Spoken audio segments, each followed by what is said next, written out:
গাজীপুরের কালিয়াকৈরে চাঁদাবাজির মামলায় আলোচিত জুলাই যোদ্ধা সুরভির 2 দিনের রিমান্ড মঞ্জুর করেছেন আদালত। সোমবার গাজীপুর সিনিয়র জুডিশিয়াল ম্যাজিস্ট্রেট আদালত 2 এর বিচারক শুনানি শেষে রিমান্ড মঞ্জুর করেন। সুরভির আইনজীবী অ্যাডভোকেট রাশেদ খান বিষয়টি নিশ্চিত করেছেন। রাশেদ খান বলেন, মামলায় এখন পর্যন্ত কোনো জব্দ তালিকা নেই, কোনো চার্জশিটও দাখিল হয়নি। কবে নাগাদ হবে তা নিশ্চিত নয়। এর আগে সুরভির জামিন নামঞ্জুর করা হয়েছে। সোমবার শুনানিতে পুলিশ রিমান্ড আবেদন করে। আদালত শুনানি শেষে 2 দিনের পুলিশি রিমান্ড মঞ্জুর করেন।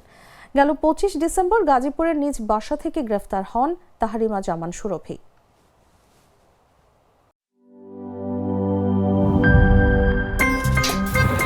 আমার একটা স্মার্ট সিদ্ধান্তে 25% গ্যাসের খরচ কমেছে। ভাবছেন কিভাবে?